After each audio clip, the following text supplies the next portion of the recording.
चलिए दोस्तों, तो शुरू करते हैं हमारी नवी कक्षा का आखिरी अध्याय, जो कि है अध्याय नंबर 15 यानी कि प्रायिकता। प्रायिकता का मतलब क्या होता है? प्रायिकता भी ये ऐसे चैप्टर है जो हमेशा हम कई सारी क्लासेस में पढ़ चुके हैं। बस ये है कि क्लासेस बढ़ती जाती है और चैप्टर्स का लेवल जो है वो बढ़ते जाता है। प्रायिकता के बारे में हम जाने तो इंग्लिश में प्रायिकता को कहा जाता है प्रोबेबिलिटी। ठीक है, इसके बारे में आपको और डिटेल में मैं समझाऊंगी। इसका इंट्रोडक्शन यदि हम देखें तो हमने अपने दैनिक जीवन में इस प्रकार के कथन बहुत ज्यादा सुनने को मिलते हैं। जब हम एक दूसरे से बातें करते हैं या कुछ चीजें शेयर करते हैं या कुछ भी हम करते हैं, तो हमारी बोलने चालने में बहुत सारी चीजें ऐसी होती है जिसमें कुछ इस तरीके के शब्द आते हैं। संभवता, संदेह, संभावना से अधिक, संयोग, संयोग, है ना। कुछ इस तरीके के शब्द आते हैं जो कि हमें ऐसा लगता है कि हाँ, कुछ ऐसी चीजें होने वाली है, लेकिन वहीं हमें ऐसा लगता है कि हो सकता है ना हो।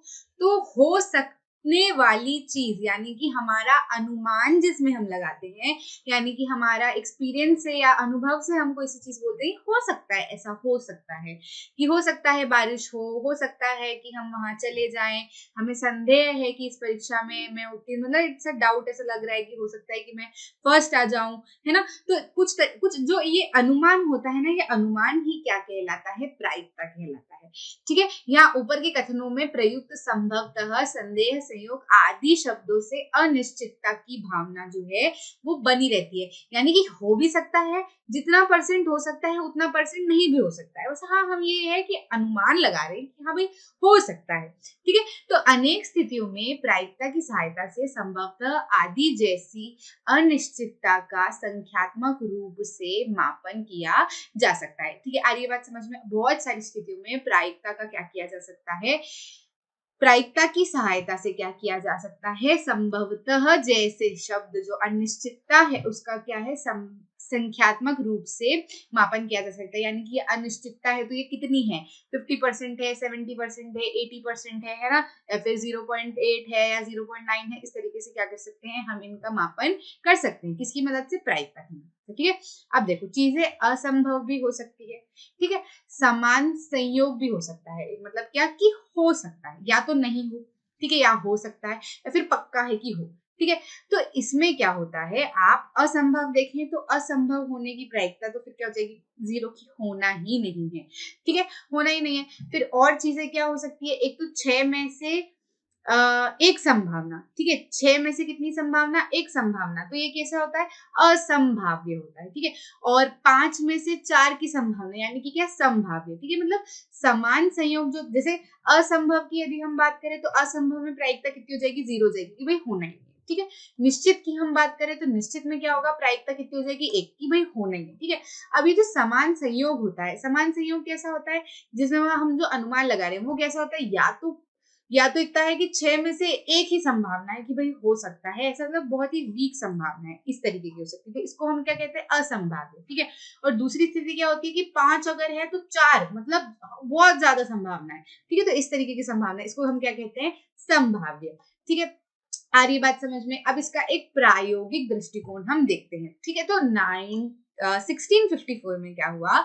1654 में शेवेलियर शेवेलियर डे मेरे नामक जुआरी पासा संबंधी कुछ समस्याओं को लेकर 17वीं शताब्दी के एक सुप्रसिद्ध फ्रांसीसी दार्शनिक, फिलोसोफर और गणितज्ञ ब्लेस पास्कल के पास पहुंचा। ठीक है भैया, जब उस समय में क्या होता था, महाभारत और इसमें भी आपने देखा होगा कि जो बड़े बड़े लोग जो खेल खेलते थे उसमें अधिकतर जुआ होता था। ठीक है, तो उसमें क्या होता था? संभावनाएं होना बहुत जरूरी है। ठीक है, आपको पता चलना चाहिए कि आपकी जीतने की संभावना कितनी है, सामने वाले की जीतने की संभावना कितनी है, उस हिसाब से आप अपनी चीजों को दांव पे लगाते थे, है ना। अब मान लीजिए कि आपकी जीतने की संभावना है ही नहीं और आपने दांव पे लगा दिया अपनी पूरी संपत्ति, तो आप तो लूट ही जाओगे है ना। तो ये कुछ ऐसी जो समस्याएं थी, ये समस्याएं किनके पास में आई? शेवेलियर डी मेरे नामक जुआरी पास संबंधी कुछ समस्या को लेकर किसके पास में गए? फ्रांसीसी दार्शनिक जो फिलोसोफर थे, ठीक है, और गणितज्ञ थे, क्या नाम था उनका, ब्लेस पास्कल, इनके पास में पहुंचे। ठीक है, तो पास्कल ने क्या किया, पास्कल ने इन समस्याओं का अध्ययन किया। ठीक है, उन्होंने क्या किया, स्टडी की।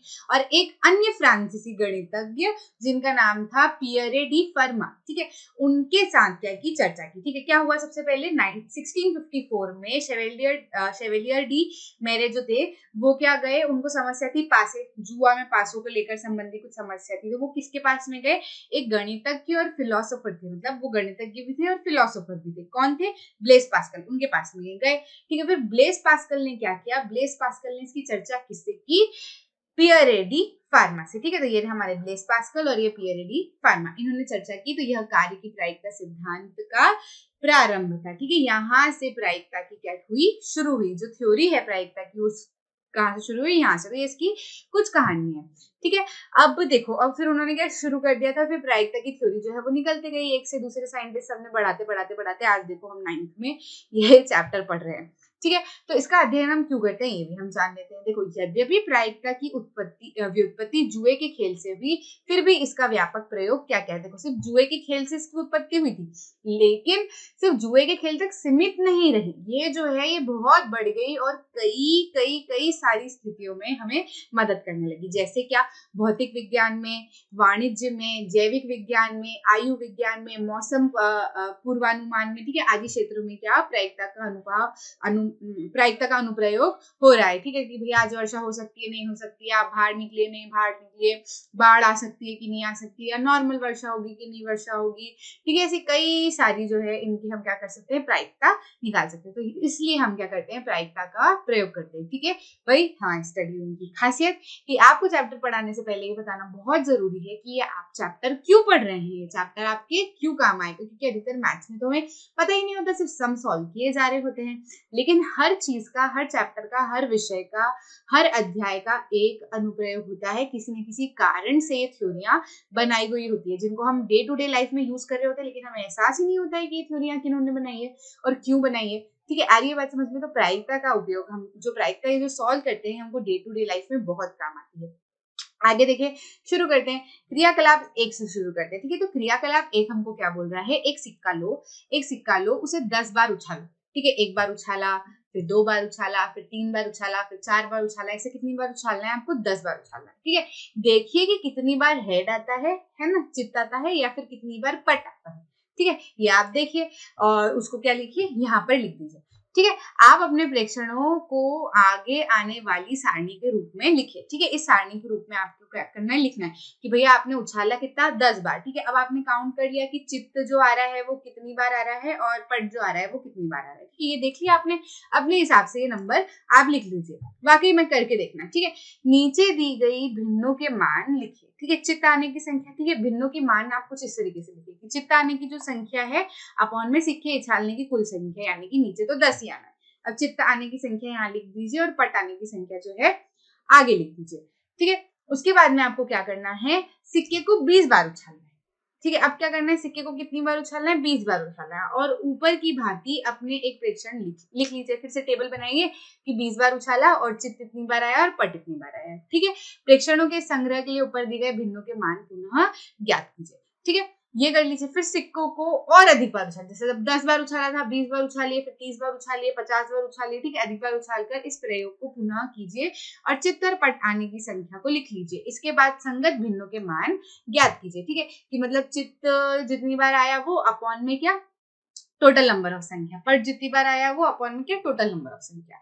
ऐसे आपको क्या करना है, सब में करना है। ठीक है, आप देखेंगे कि आप जैसे जैसे सिक्का उछालने की संख्या बढ़ाते जा रहे हैं, उतना ही भिन्नों का मान आधे के निकट होता जाएगा।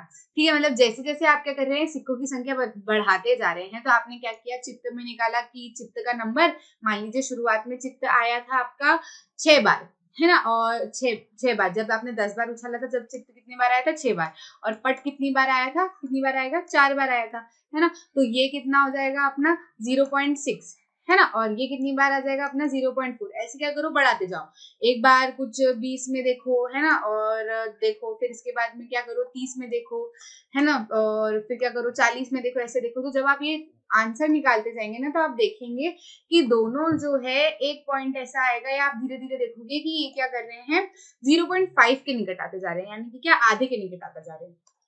ठीक है, ठीक है। तो इससे हमें क्या समझ में आता है कि भैया वो क्या होंगे, निकट आते जाएंगे। जैसे जैसे कि आप नीचे की संख्या आपकी बढ़ती जाएगी, वैसे वैसे जो भिन्नों के मान जो है, भिन्नों के मान जो है वो 0.5 के निकट आते जाएंगे। ठीक है, तो ये पहले क्रियाकलाप से हमने ये सीखा।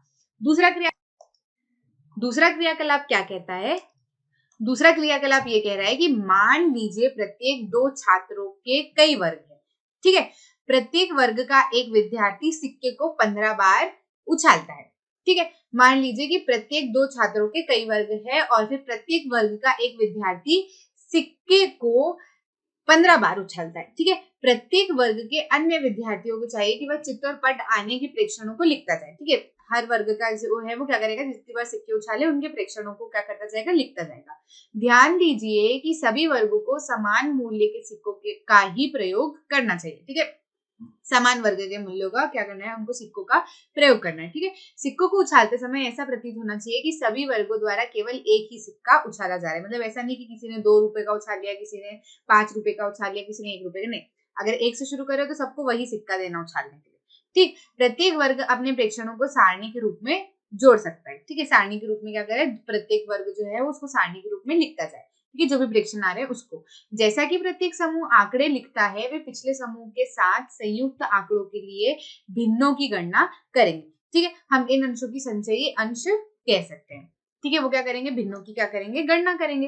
अब जब वो भिन्नों की गणना करेंगे तो कुछ इस तरीके से करेंगे। सिर्फ वर्ग पहला, है ना, चित्तों की संख्या कितनी आई, पट की संख्या कितनी आई, फिर क्या करना है, जो भी कुल संख्या है उसको नीचे लिख देना है, और यहाँ पे चित्तों की संख्या लिख देना है, और इधर कुल संख्या लिख देना है, यहाँ पे पट की संख्या लिख देना है। ठीक है, ये किया। उसके बाद में आपको क्या करना है, आप बस ये इतना करके देख लो।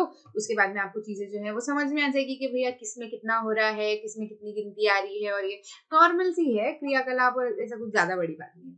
ठीक है, उसके बाद में क्या करना है, क्रियाकलाप 3 देखते हैं करके। क्रियाकलाप 3 में हम करके देखें तो देखिए, एक पासे को 20 बार फेंकना है। क्या करना है, एक पासे को कितनी बार फेंकना है, 20 बार। ठीक है, और पासे पर जो संख्या, जैसे कि 1 2 3 4 5 6 जितनी बार आती है, ठीक है, उसे लिखते जाइए। जैसे कि पासे आपने कितनी बार फेंके, 20 बार। ठीक है, अब मान लीजिए कि जब आपने 20 बार फेंके तो एक 20 बार में से एक जो है वो कितनी बार आया, वो लिख दो। 2 जो है वो कितनी बार आया, 3 जो है वो कितनी बार आया, 4 जो है वो कितनी बार आया, 5 जो है वो कितनी बार आया, 6 जो है वो कितनी बार आया, उसको क्या कर दो, सारणी में यहाँ पे लिख दो।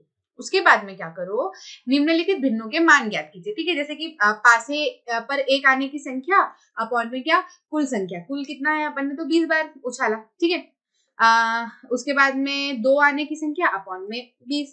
ठीक है, फिर 6 आने की संख्या अपॉन में 20। ये आपको लिख के देखना है। ठीक है, आपने लिख लिया। उसके बाद में आप देखेंगे कि पासे के फेंकने की संख्या में वृद्धि होने के साथ साथ परिकलित किए गए प्रत्येक भिन्न का मान कितना, 1/6 के और निकट आता जाता है। ठीक है, हम प्रयोग को 2 लोगों के कई वर्गों में दोहरा सकते हैं, और तालिका को संचयी भिन्नों से भरें। ठीक है, उसके बाद में तालिका को क्या करना है, संचयी भिन्नों से आपको भर देना है। तो आप देखेंगे कि क्या हो रहा है, ये प्रत्येक भिन्न का मान जो है 1/6 के और निकट आते जाएगा।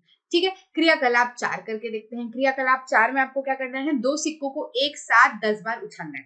ठीक है, करना क्या है, 2 सिक्के लेना है, एक में 1 रुपए का सिक्का और इधर भी 1 रुपए का सिक्का, कुछ भी ले लो। ठीक है, उसके बाद में आपको क्या करना है, एक बार उछालना है दोनों को साथ में। ठीक है, फिर देख लेना है कि क्या आया है, लिख लेना है। उसके बाद में क्या करना है, फिर से दोनों को एक साथ उछालना है, देख लेना है कि क्या आ रहा है। फिर 3 बार उछालना है एक साथ, फिर 4 बार उछालना है एक साथ, है ना, 4 बार मतलब चौथी बार उछालना है एक साथ, फिर 5वीं बार उछालना है एक साथ। ऐसे ऐसे क्या करना है, 10 बार उछालना है मतलब एक साथ। ठीक है, तो 2 सिक्कों को उछालने की संख्या कितनी है, 10 बार उछाला भाई अपन ने। चित्त न आने की संख्या उसको यहाँ लिख लो, और एक चित्त आने की संख्या को यहाँ लिख लो, 2 चित्त आने की संख्या को यहाँ पे लिख लो। ठीक है, इतना लिखा। उसके बाद में आपको क्या करना है, भिन्नों के मान लिख लीजिए। ठीक है, ए में क्या करो, चित्त न आने की संख्या अपॉन में 2 सिक्कों को उछालने की कुल संख्या। फिर क्या करना है, एक चित्त आने की संख्या अपॉन में 2 सिक्कों को उछालने की संख्या। फिर क्या करना है, 2 चित्त आने की संख्या अपॉन में कुल संख्या। ठीक है, तो वो तो 10 ही है। ठीक है, जो भी यहाँ पे आ रहा है उसको क्या कीजिए, आप यहाँ पे लिख लीजिए। उसके बाद में आपको क्या करना है कि बस आप देखेंगे कि वो भी क्या होंगे 1/6 के करीब आसपास आते जाएंगे। तो यहाँ पे हमारी क्या हो जाएगी, क्रियाकलाप 4 जो है वो खत्म हो जाएगी। छोटी छोटी सी क्रियाकलाप है, अगर आपको करने का मन हो तो कीजिए, नहीं भी करने का मन हो तो कोई परेशानी वाली बात नहीं है। सिंपल से है, ऐसे सिक्कों को उछाल उछाल के देखना है और कुछ नहीं। ठीक है, प्रायिकता के संबंधित टर्म्स हमको देखनी है। ठीक है, तो अभिप्रयोग, ट्रायल एक क्रिया है जिससे एक या अधिक परिणाम प्राप्त होते हैं। ठीक है, ट्रायल क्या है, एक क्या है, अभिप्रयोग जो है वो क्या एक तरह की क्रिया है जिससे क्या होता है, एक या अधिक परिणाम जो है वो प्राप्त होते हैं। ठीक है, ट्रायल मतलब वही कि भैया एक से अधिक हमको यहाँ पे परिणाम मिल रहे हैं, जैसे कि एक चित्र मिल रहा है, पट मिल रहा है, एक से अधिक परिणाम हमको मिल रहे हैं, तो वो क्या हो जाएगा, ट्रायल हो जाएगा। ठीक है, उदाहरण के लिए एक सिक्के को उछालना जहाँ परिणाम चित्त और पट है, एक पासे को फेंकना जहाँ परिणाम इतने हैं, तो इन दोनों में क्या, इसमें 2 परिणाम है, इसमें 6 परिणाम है ना, ये क्या हो जाएंगे, ट्रायल हो जाएंगे। ठीक है, एक प्रयोग में घटना प्रयोग के कुछ परिणामों का संग्रह होती है। ठीक है, एक प्रयोग में जो भी घटना हुई है, जैसे मान लीजिए कि हमने एक पासे को उछाला, ठीक है, तो एक पासे को 6 बार उछाला, तो एक बार 1 आया, एक बार 4 आया, एक बार फिर से 1 आया, फिर एक बार में 2 आया, फिर उसके बाद में एक बार में 3 आया, फिर समझ लीजिए एक बार में 5 आया, तो ये कितनी बार उछल गया, 6 बार उछल गया। तो ये जो आए हैं ना, ये कितना है, ये क्या है, इवेंट है, ये घटना है कि भैया हमने 6 बार पासे को फेंका, तो हमारी एक बार में ये गिनती है, एक बार में आई, एक बार में आई, इस तरीके से आई, तो इसको हम क्या बोलते हैं, इसको हम बोलते हैं इवेंट। ठीक है, परिणामों का क्या है, ये संग्रह हो गया। उदाहरण के लिए एक सिक्के को उछालने पर एक विशेष उछाल में एक चित्त आना, एक पासे को एक समान संख्या प्राप्त करने के लिए फेंकना। ठीक है, 2 घटना के 3 परिणाम होंगे, अर्थात 2, 4, 6। ठीक है, इस तरीके से होगा। ठीक है, तो ये आपको समझ में आ गया कि ट्रायल क्या है और इवेंट क्या होता है। सिंपल से छोटी सी चीजें हैं। ठीक है, प्रायोगिक, एक्सपेरिमेंटल तथा अनुभविक प्रायिकता क्या होती है, ये देख लेते हैं हम। तो एक्सपेरिमेंटल, एम्पेरिकल, ठीक है, और इसकी बात करें कि ये क्या होती है, तो मान लीजिए अभी प्रयोगों की कुल संख्या कितनी है, n, मतलब जो प्रयोग हमने कितनी बार किए हैं वो n बार किए हैं, 10 बार किए हैं, 20 बार किए हैं, तो मान लीजिए n बार किए हैं। ठीक है, घटना ई के घटने की अनुभविक प्रायिकता यदि हम निकालना चाहते हैं, यानी कि एम्पेरिकल प्रोबेबिलिटी, तो वो क्या हो जाएगी, अभिप्रयोगों की संख्या जिसमें घटना घटी है अपॉन में अभिप्रयोगों की कुल संख्या, जो हम करते हैं वही सिंपल सा फॉर्मूला है। ठीक है, इसमें हमको क्या ध्यान देना है, ध्यान दीजिए कि अभिप्रयोगों की संख्या और इन अभिप्रयोगों में चित्त आने की संख्या के अनुसार प्रायिकता में परिवर्तन होता रहता है। ठीक है, प्रायिकता में क्या होगा, परिवर्तन होता रहेगा। अनुभविक प्रायिकता के लिए अनुभविक प्रायिकता किए गए अभिप्रयोगों की संख्या और इन अभिप्रयोगों के प्राप्त हुए परिणामों की संख्या पर क्या करती है, निर्भर करती है। ठीक है, तो ये किसकी बात हुई, अभी हमारी अनुभविक प्रायिकता की। ठीक है, एम्पेरिकल प्रोबेबिलिटी की। ठीक है, अब हम देखते हैं उदाहरण एक की बात करते हैं। उदाहरण 1 में क्या क्या कहा गया है, एक सिक्के को कितनी बार उछालना है, 1000 बार उछालने पर निम्नलिखित बारंबारताएं आती है। मतलब एक सिक्के को जब आपने 1000 बार उछाला तो आपने देखा कि चित्त जो है वो 455 बार आया और पट जो है वो 545 बार आया। ठीक है, प्रत्येक घटना की प्रायिकता क्या करना है, अभिकलित करनी है। तो सिंपल सी चीज है, कुछ भी नहीं करना आपको। आप मान लीजिए चित्त आने की प्रायिकता मान लीजिए क्या है, P हेड्स है ना, और पट आने की प्रायिकता क्या है, P टेल्स। ठीक है, तो यदि हम लिखना चाहें चित्त आने की प्रायिकता, ठीक है, तो कितनी हो जाएगी, जितनी बार आई है, ठीक है, अपॉन में जितनी बार उछाला गया है।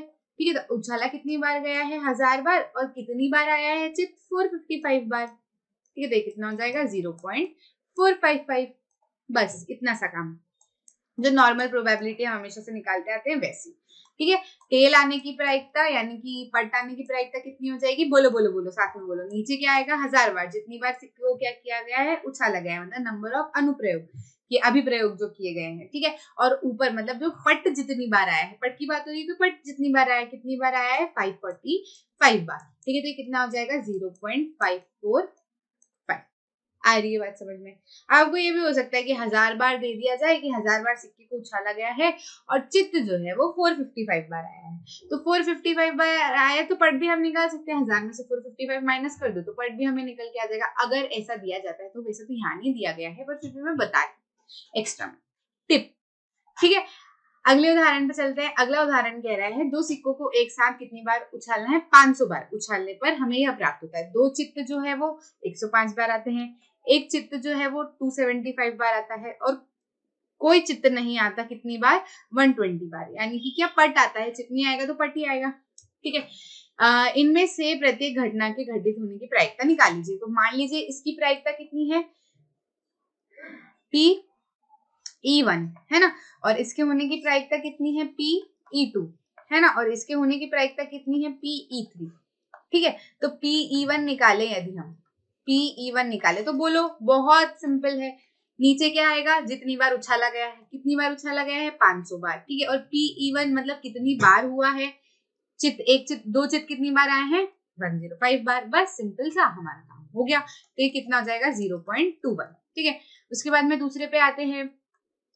P(E2) यदि हम देखें, यानी कि दूसरे इवेंट, ये पहला इवेंट है, दूसरा इवेंट है, ये तीसरा इवेंट है। ठीक है, तो दूसरे इवेंट के होने की प्रायिकता कितनी हो जाएगी, अपॉन में तो 500 ही आएगा, है ना, कि जितनी बार हुआ है, टोटल नंबर बार, अनुप्रयोग जितनी बार हुए हैं। ठीक है, अब एक चित्त आने की है ये वाली प्रायिकता, तो एक चित्त कितनी बार आया है, 275 बार। सिंपल सी चीज। तो बस इसको क्या कर दो, डिवाइड कर दो, तो ये कितना हो जाएगा, 0.55। ठीक, इसकी प्रायिकता देखें हम, तीसरे इवेंट की प्रायिकता देखें, तो तीसरा इवेंट हमारा क्या है, इसमें भी नीचे कितना आएगा, 500 ही आएगा, और कोई चित्त नहीं है आने की प्रायिकता है, तो कितनी बार है, आया है, कोई चित्त नहीं आया है, यानी कि पट आया है, जो भी आप समझना चाहते हैं। तो ये कितना हो जाएगा, इसको जब सॉल्व करेंगे तो 0.24। प्रोबेबिलिटी बहुत ईजी चैप्टर है, बहुत ईजी।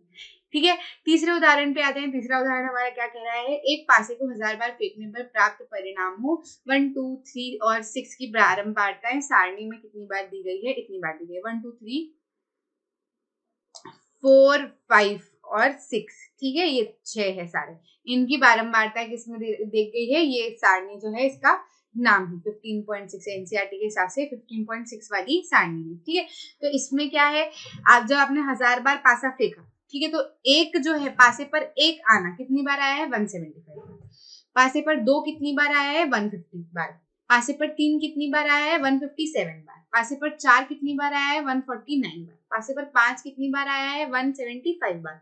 पासे पर 6 कितनी बार आया है, 190 बार। ठीक है, तो आपको क्या करना है, इसकी ये दी गई है, तो आपको क्या करना है, आगे देख लेते हैं, कुछ आगे तो नहीं है, यही तक है। ठीक है, तो हमको क्या करना है, हर एक इवेंट की क्या करनी है, प्रायिकता निकालनी है। तो मान लीजिए ये वाला इवेंट E1 है, और इसकी प्रायिकता P(E2) है ना, इसकी प्रायिकता P(E3) है, और इसकी प्रायिकता P(E4) है, और इसकी प्रायिकता E5 है, इसकी प्रायिकता P(E6) है।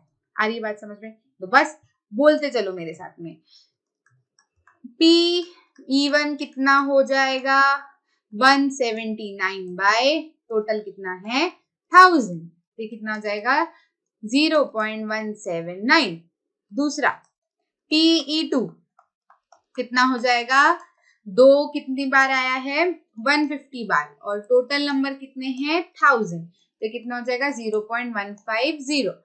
ठीक है, P(E3) की बात करें, P(E3) में क्या हो जाएगा, टोटल नंबर कितना है, 1000, और 3 कितनी बार आया है, 157 बार। तो कितना हो जाएगा, 0.157। ठीक है, चौथे की यदि हम बात करें तो P क्या है, E4 की यदि हम बात करें तो कितनी बार आया है, 4 पासे पे 149 बार। टोटल नंबर कितना है, 1000। Very good. 5 पे आए तो 5 क्या है, PE5 कितनी बार आया है, 175 बार, और टोटल नंबर कितना है, 1000। तो ये तो आ जाएगा 0.149, और ये आ जाएगा 0.175। और 6 की यदि हम बात करें तो PE6 कितना आया है, ये 190 बार, और है कितना टोटल, 1000। तो कितना हो जाएगा, 0.190। कोई ये तो कंफ्यूज नहीं हो रहा है मैडम, 179, 150, 157, 149, 175, 190 आप कहाँ से लेके आ रहे हो, यहाँ से लेके आ रही हूँ, सब ये सारणी में दिया गया। ठीक, आगे बात समझ में, आगे बढ़ते हैं। उदाहरण 4 पे आते हैं। उदाहरण 4 क्या कह रहा है, एक टेलीफोन निर्देशिका के एक पृष्ठ पर 200 टेलीफोन नंबर है। एक पेज पर कितने नंबर लिखे हैं, 200 नंबर लिखे। ठीक है, उनके इकाई स्थान वाले अंक की बारंबारता बंटन। उदाहरण के लिए कि जैसे मान लीजिए कि ये वाला कोई सा है, ठीक है, तो इसके ये वाला कोई नंबर है, टेलीफोन नंबर, ठीक है, तो इसके इकाई स्थान पर क्या है, 3। इकाई स्थान मतलब सबसे आखिरी वाला स्थान, है ना, 1 यूनिट। तो इस पे क्या है 3। तो इसमें क्या है, ये दिया गया है कि भैया इकाई स्थान पर 0 जो है वो कितनी बार है, 22 बार। 22 नंबर में 0 जो है वो आखिरी में है। 26 नंबर ऐसे हैं जिसमें 1 जो है वो आखिरी में है। 22 नंबर ऐसे हैं जिनमें 2 जो है वो आखिरी में है। फिर 22 नंबर ऐसे हैं जिसमें 3 आखिरी में है। फिर 20 नंबर ऐसे हैं जिसमें 4 आखिरी में है, ठीक है। और फिर 10 नंबर ऐसे हैं जिसमें 5 आखिरी में है। 14 नंबर ऐसे हैं जिसमें 6 आखिरी में है। और 28 नंबर ऐसे हैं जिसमें 7 आखिरी में है। 16 नंबर ऐसे हैं जिसमें 8 आखिरी में है। और 20 नंबर ऐसे हैं जिसमें 9 आखिरी में है। आ रही बात समझ में? आखिरी में होने का मतलब क्या कि कोई नंबर है उसके आखिरी में ये वाले नंबर है। तो ऐसे कितने नंबर है, 22, 16, ऐसी बारंबारता इसकी दी गई है, ठीक है। पृष्ठ को देखे बिना इन संख्या में से किसी एक संख्या पर अपने पेंसिल रख दीजिए, अर्थात संख्या को यदृच्छा चुना गया है। इकाई के स्थान पर 6 होने वाली प्रायिकता क्या होगी, ठीक है। क्या कह रहे हैं ये कि अब आपकी क्या है, 200 टेलीफोन नंबर है, ठीक है। निर्देशिका पे 200 टेलीफोन नंबर है। अब इसकी इतनी की क्या है, बारंबारताएं भी दे रखी है, ठीक है। अब वो कह रहे हैं कि क्या करो, अगर आपने बिना आंख बंद, बिना आंख खोले मन से अपनी पेंसिल अगर किसी भी नंबर पे रख दी तो उसकी क्या प्रायिकता है, क्या संभावना है, क्या संभावना है कि जो नंबर आपने चुना है उसमें आखिरी में क्या आएगा, 6 आएगा। तो सिंपल सी चीज है ना। मान लीजिए कि इवेंट क्या है, ये ई है ना। 6 आने की संभावना क्या है, ये है। तो 6 आने की संभावना कितनी है, 14, है ना। और नंबर कितने हैं टोटल, 200। तो बस 14/200 हो जाएगा हमारा काम। 7/100 है ना। तो ये कितना हो जाएगा, 0.07 प्रायिकता है इसकी। ठीक, आ रही है बात समझ में? इतना सा काम है। फालतू ये बड़ा चढ़ा के बता दो, हमको क्वेश्चन ऐसा लगता है बहुत बड़ा होगा, तो बहुत छोटा सा निकलता है, ठीक है। आगे बढ़ते हैं। अगली चीज देखते हैं, पांचवा उदाहरण। पांचवा उदाहरण क्या कह रहा है, एक मौसम केंद्र के कार्ड को देखने से पता चलता है कि पिछले 250 क्रमागत दिनों में किए गए मौसम पूर्वानुमानों में से 175 बार उसके पूर्वानुमान क्या है, सही रहे हैं, ठीक है। मतलब पिछले 250 क्रमागत दिनों में जो भी मौसम विभाग ने, मतलब जो भी मौसम केंद्र के कार्ड पर, मतलब मौसम केंद्र के कार्ड को देखने से हमें ये पता चला कि जो भी पूर्वानुमान किए गए थे पिछले 250 दिनों में, उनमें से क्या हुआ, 250 में से 175 बार जो अनुमान किए गए थे वो सही निकले, ठीक है। तो आपको क्या करना है, पहली प्रायिकता किसकी निकाल के बतानी है कि एक दिए हुए दिन पर पूर्वानुमान के सही होने की प्रायिकता क्या होगी, ठीक है। तो सही होने की प्रायिकता तो सिंपल सी चीज है, सही होने की प्रायिकता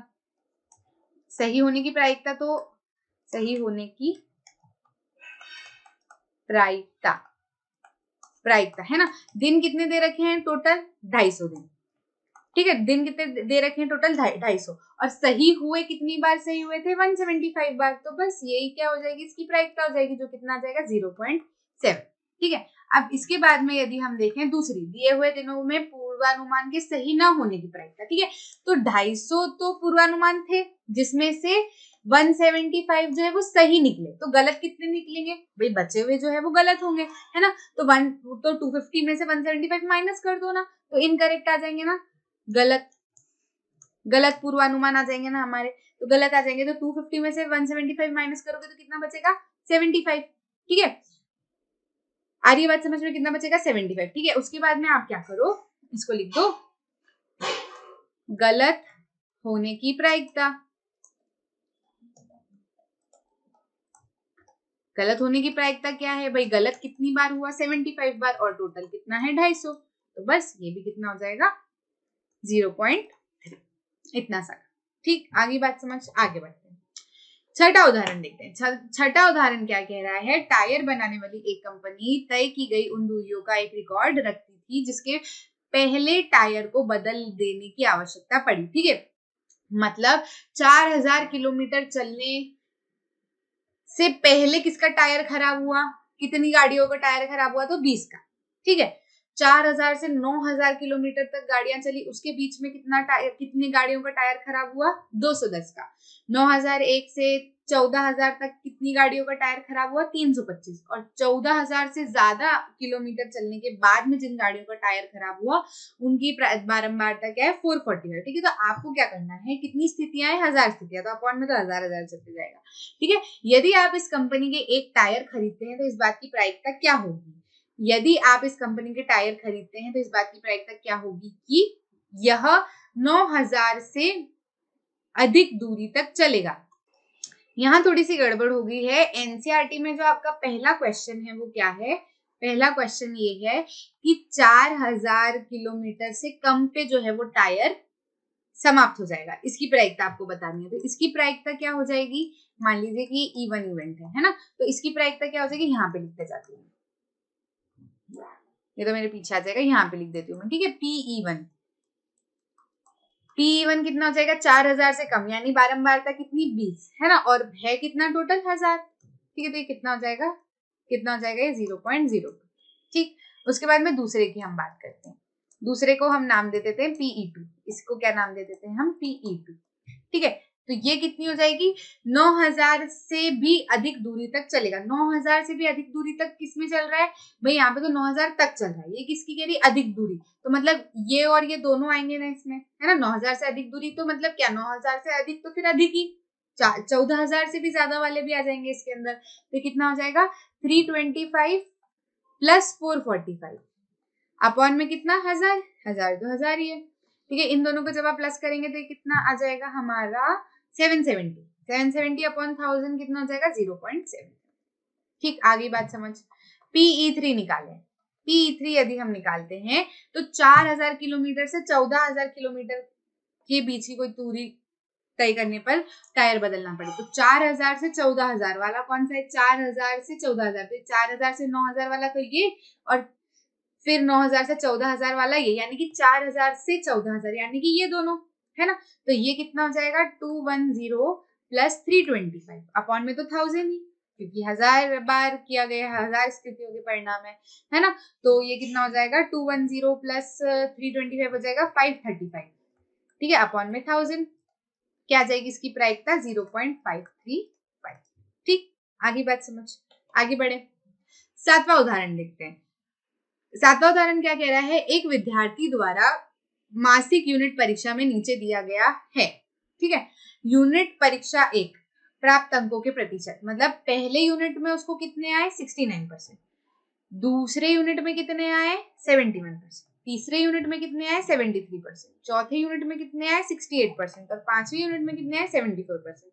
इस आंकड़े के आधार पर इस बात की प्रायिकता ज्ञात कीजिए कि एक यूनिट परीक्षा में वह विद्यार्थी 70% से अधिक अंक प्राप्त करता है। इसकी प्रायिकता निकालिए। तो 71 से अधिक परसेंट उसने कितने में लाए हैं? PE मान लो कि इवेंट का नाम क्या है? PE, ठीक है। PE मान लो इस इवेंट का नाम कि भैया 70% से अधिक लाने वाली प्रायिकता जो है वो PE है मान लो।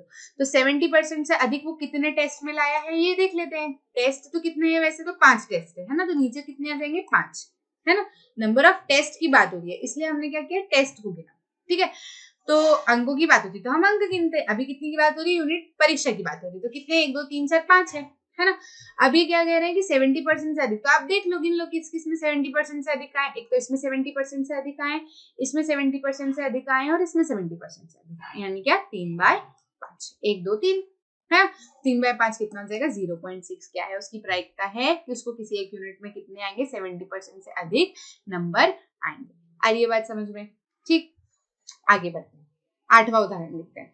8वां उदाहरण क्या है? एक बीमा कंपनी ने आयु और दुर्घटनाओं के बीच के संबंध को ज्ञात करने के लिए एक विशेष नगर के 2000 ड्राइवरों का यदृच्छा चयन किया, मतलब रैंडम चयन किया उन्होंने। कितने? 20,000 ड्राइवरों का चयन किया, ठीक है। किसी ड्राइवर को कोई विशेष वरीयता दिए बिना, मतलब ऐसा नहीं कि ये ड्राइवर चुनना, ये ड्राइवर, उन्होंने रैंडम इसको जो हाथ में आया उस ड्राइवर को सिलेक्ट करना, ठीक है। प्राप्त किए गए आंकड़ों की सारणी जो है कुछ इस तरीके से दे रखी कि भैया ड्राइवरों की आयु जब 18 से 29 की है, ठीक है, तो उनके एक्सीडेंट दुर्घटना दी गई है कि इतने आयु के ड्राइवरों ने एक भी एक्सीडेंट नहीं किया है, तो उनका नंबर कितना है? 400। एक एक्सीडेंट किया है तो कितना है? कितने ड्राइवर हैं ऐसे जिन्होंने सिर्फ एक एक्सीडेंट किया है इस आयु में? 160। कितने ड्राइवर ऐसे हैं जिन्होंने सिर्फ 2 एक्सीडेंट करे हैं इस आयु में? कितना है? 110। कितने ड्राइवर ऐसे हैं जिन्होंने इस एज में 3 एक्सीडेंट करे हैं? कितने हैं? 61। और 3 से अधिक करने वाले कितने हैं? 35, ठीक है, इस आयु में। ऐसे ही इस आयु का दिया गया है और 50 से अधिक आयु का दिया गया है, ठीक है, तो आपको क्या करना है, सबसे पहले ये बताना है कि 18 से 29 वर्ष की आयु का जिसके साथ एक वर्ष में ठीक ठीक मतलब बराबर 3 दुर्घटना हुई है। मतलब क्या, 18 से 29 वर्ष वाले कॉलम पे आ जाओ और ये कह रहे हैं बराबर 3 दुर्घटना हुई है, तो मतलब क्या, ये वाला नंबर। ठीक है, तो क्या हो जाएगा, PE1 हम इसको नाम दे देते हैं, पहले वाले को PE1 नाम दे देते हैं।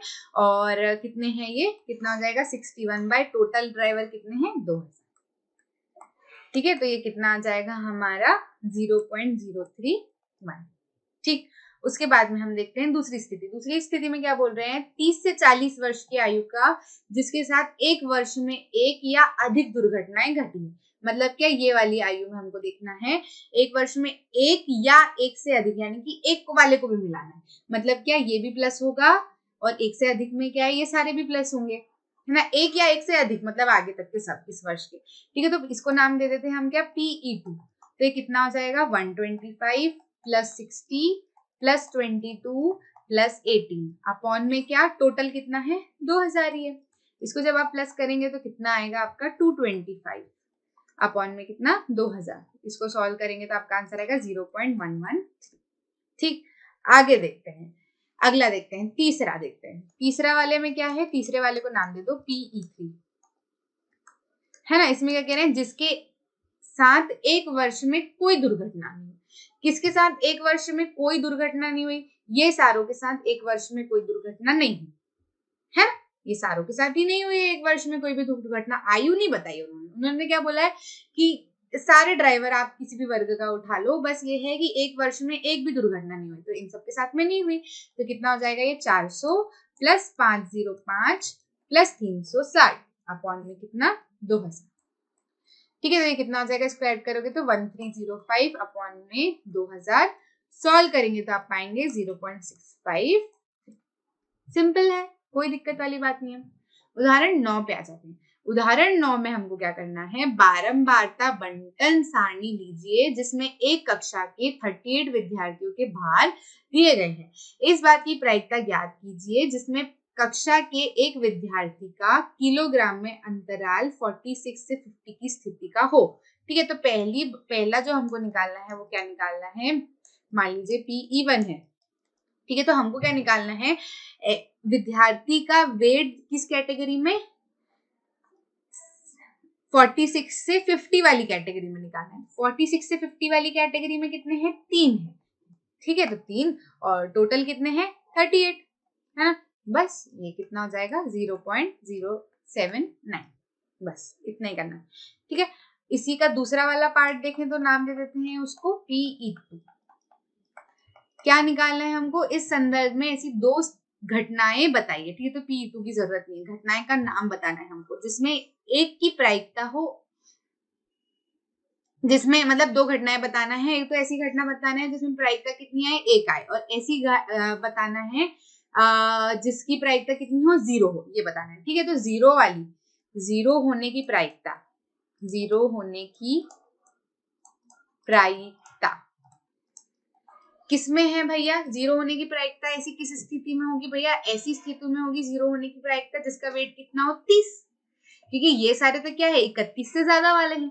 तो भैया हमको इसमें क्या नहीं दिया हुआ है, हमको 30 केजी वेट होने वाले लोगों की नहीं दिए, मतलब किसी का भी वेट जो है वो 30 केजी नहीं है, सारे बच्चों का वेट जो है वो 31 से ऊपर का है। तो जीरो प्रायिकता होने की मतलब क्या, 30 वाले की कितनी हो जाएगी 0/38, तो 0/38 तो जीरो ही होना है, तो प्रायिकता कितनी आ जाएगी 0। ठीक है, तो जीरो होने की प्रायिकता वाली स्थिति कौन सी है,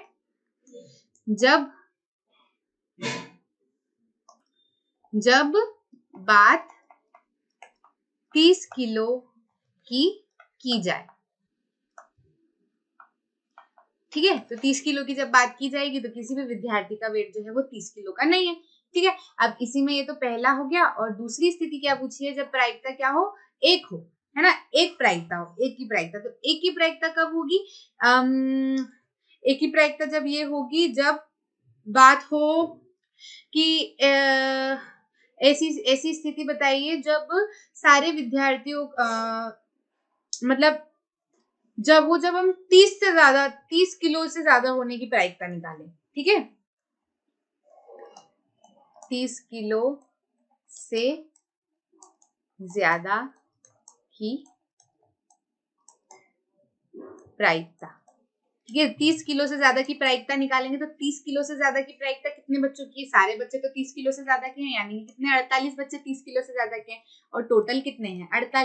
38 है, और ये भी 38 है, तो ये कितना हो जाएगा? एक प्रायिकता। एक आ गई थी, दो स्थितियां हमने बता दी। ठीक है, आगे बढ़ते हैं। उदाहरण एक, यानी कि पिछले उदाहरण से हमें क्या समझ में आया कि जब आप सारे ही ग्रुप को ले लेते हैं, पूरे ही ग्रुप को ले लेते हैं कंप्लीट, ठीक है, तो प्रायिकता क्या हो जाती है? एक आती है। ठीक है, प्रायिकता मतलब क्या है कि हाँ भैया ये तो सारे हैं ही से, इसकी तो संभावना कोई अलग होनी ही नहीं है, सारे बच्चों का क्या है? 30 से ज्यादा किलो का वेट है। ठीक है, अब जीरो कब आती है? जब कोई ऐसी स्थिति हो ही ना। ठीक है, जब प्रायिकता, जब संभावना जो है वो जीरो हो जाती है, यानी कि क्या? 30 से कम या फिर 30 किलो का वेट। ठीक है, आ रही है बात समझ में? जैसे किसी भी बच्चे का वेट 30 किलो का नहीं है, किसी भी बच्चे का वेट 30 से कम का नहीं है, तो ऐसी स्थिति में प्रायिकता कितनी हो जाएगी? जीरो। 10वें उदाहरण पे आते हैं। 10वां उदाहरण हमें कह रहा है बीजों के 5 थैलों में से प्रत्येक थैले से 50 बीज रैंडमली क्या कर लिया? चुन लिए गए। उन्होंने ऐसे मानकीकृत अवस्थाओं में रखा गया जो अंकुरित के अनुकूल है। ठीक है, मतलब वो अंकुरित ना हो, अंकुरित हो, मतलब ऐसे अवस्था में उनको रखा गया है। ठीक है, 20 दिन बाद प्रत्येक संग्रह में अंकुरित हुए बीजों की संख्या गिनकर नीचे दर्शाए गए अनुसार पर सारणी में लिखी गई है, इस तरीके से। ठीक है, कि थैला एक में अंकुरित बीजों की संख्या कितनी है? 40। दूसरे थैलों में अंकुरित की कितनी आई? 48। तीसरे थैले में अंकुरित कितने हुए बीज? 42। चौथे थैले में कितने बीज अंकुरित हुए? 39। और 5वें थैले में कितने बीज अंकुरित हुए? 41। कितने थैलों में से, मतलब कितने बीजों में से? जैसे हर थैले में कितने थे? 50 थे। सब इसमें 50 थे, इसमें 50 थे, इसमें 50 थे, इसमें 50 थे, इसमें 50 थे। ठीक है, उसमें से कितने में? 40, 48, 42, 39 और 41। ठीक है, तो हमको क्या बताना है? पहली स्थिति में हमको क्या बताना है? पहली स्थिति को नाम दे देते हैं E1। क्या है पहली स्थिति? एक थैले में 40 से अधिक बीज अंकुरित हुए। तो किस थैले में 40 से अधिक बीज अंकुरित हुए हैं? इस थैले में अधिक बीज, 40 से अधिक बीज अंकुरित हुए हैं। इस थैले में 40 से अधिक बीज अंकुरित हुए हैं, और इस थैले में 40 से अधिक बीज अंकुरित हुए, यानी कि कितने थैले में? 3 थैले में जो है 40 से अधिक बीज अंकुरित हुए। और टोटल थैले कितने हैं? 5 थैले, है ना? तो ये कितना हो जाएगा? 0.6 कुछ आएगा, है। और फिर दूसरी स्थिति देखें। दूसरी स्थिति को E2 नाम दे देते हैं। दूसरी स्थिति क्या है? एक थैले में 49 बीज है। तो किस थैले में 49 बीज है? किसी भी थैले में 49 बीज नहीं है, तो जीरो। थैले कितने थे? 5। प्रायिकता कितनी हो गई? जीरो। तीसरे की यदि बात की जाए, एक थैले में 35 से अधिक बीज जो है वो अंकुरित होते। किस किस थैले में 35 से अधिक बीज अंकुरित हुए? इसमें 35 से अधिक, इसमें 35 से अधिक, इसमें 35 से अधिक, इसमें 35 से अधिक, और इसमें भी 35 से अधिक। सभी में जो है वो 35 से अधिक बीज अंकुरित हुए, यानी कि पांचों थैलों में 35 से अधिक बीज अंकुरित हुए। तो कितनी प्रोबेबिलिटी आ जाएगी इसकी? 1। आ रही है बात समझ में? यहाँ आके हमारा चैप्टर जो है वो समाप्त हो जाता है। हमारी 9वीं कक्षा जो है वो समाप्त हो जाती है पूरी तरीके से। आशा करती हूँ आपको सारे चैप्टर्स बहुत अच्छे से समझ आए होंगे। हम थोड़ा सा दोहरा लेते हैं कि हमने क्या पढ़ा। एक प्रयोग की एक घटना, प्रयोग के कुछ परिणामों का क्या होती है? संग्रह होती है। ठीक है, एक घटना ई की अनुभविक प्रायिकता, यानी कि हम निकालना चाहे तो वो क्या होती है? अनुप्रयोगों की संख्या जो ई में घटी है अपॉन में अनुप्रयोगों की कुल संख्या। हम क्या करते हैं? सब में एक जैसे नीचे जो टोटल बार किया होता है वो लिख देते हैं, और ऊपर जिस घटना की हम बात करें वो जितनी बार घटित हुई है वो लिख देते हैं। सिंपल से अब फॉर्मूला है, उसी से हम क्या करते हैं? प्रायिकता हमारी निकाल लेते हैं। ठीक है, तीसरा पॉइंट हमने क्या सीखा? किसी घटना के घटने की प्रायिकता 0 और 1 के बीच होती है। ठीक है, 0 से 1 के बीच होती है। हमने देखा या तो 0.6 आ रही है, 0.1105 आ रही है, या फिर 1 आ रही है, या 0 आ रही है। 1 से ज्यादा या 0 से कम प्रायिकता किसी में भी नहीं आई है।